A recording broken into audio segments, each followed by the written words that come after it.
Hello, I'm Zincoln Miner.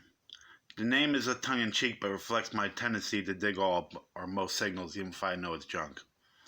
Of course, depending on the situation, I would not dig all, but keep in mind that zinc pennies or Lincolns made after 1982 have the same conductivity as Indian head pennies.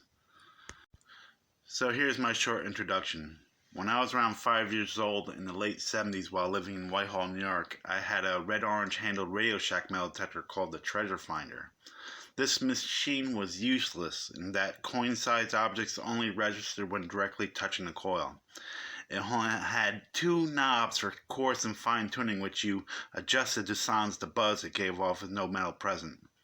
I think I might have been older BFO technology rather than TR, but it had no discrimination anyway, being all metal. BFO meaning beat frequency oscillator, and TR mean transmit receive, which most machines use today.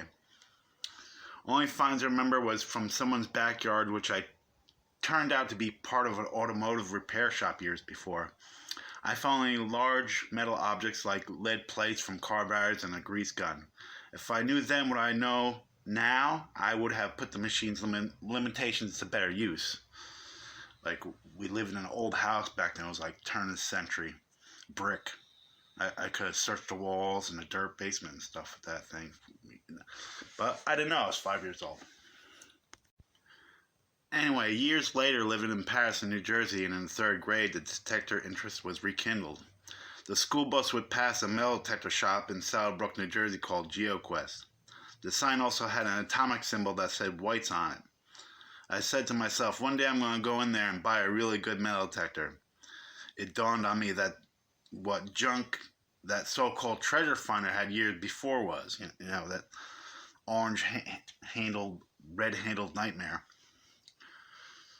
I think it was like $20 back then. It took like one 9-volt battery. It's a piece of junk. I see it on eBay and stuff like that. These pictures I put up, these are not my pictures. It's just showing, what it looked like. Anyway, then years more later, in the early mid-90s, living across the border in New York State again, back in New York, I remembered that shop and what I said to myself years earlier. I gathered up a couple $100 and went to GeoQuest not knowing if it was still there. It was still there, and I went in not knowing what to expect. I should have called first. I thought, I didn't have internet then.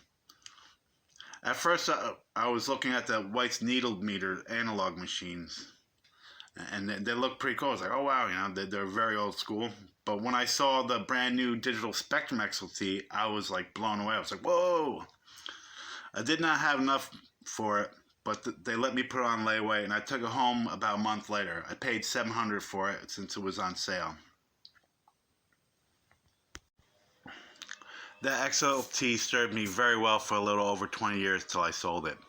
Only complaints I have for it was that it could have been lighter, and the frequency should have been a little higher, like say around 8 kilohertz instead of around 6. It did struggle for lower conductors, but deep silver is what their engineers were striving for. In hindsight, it would have been nice if it had individual tone volume for each VDI number, so one can do their own iron audio thing like some of today's detectors do. But anyway, I sold to eventually get the White's V3i, but unfortunately White's went out of business. So currently I have just 3 analog detectors, which 2 are from Tesoro, who also sadly went out of business. The third detector is a Bounty Hunter Tracker 4, which is a decent detector for the price. This channel, for one, is to consolidate the treasure hunting videos I subscribe to.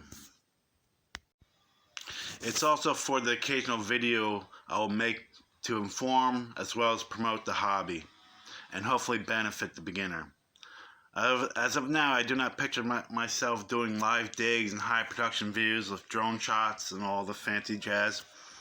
There's plenty of those out there. Well, I shouldn't say plenty, but there's some good videos out there, trust me. You probably already know. I just want to share some knowledge, and one of those things is one does not have to spend a lot of money to enjoy the hobby. Looking back, knowing what I know now, I do not need to get the I did not need to get the XLT, even though that was a sweet machine. But today, people have better choices with machines that have features in them one had to pay a premium for, a couple decades ago. I will do some reviews and maybe a story or two. I will probably do some shoutouts of lesser known or newer channels as well once in a while if I enjoy their content. Well, nothing could be finer than being a Zincoln miner. Happy hunting and see you on the flip side.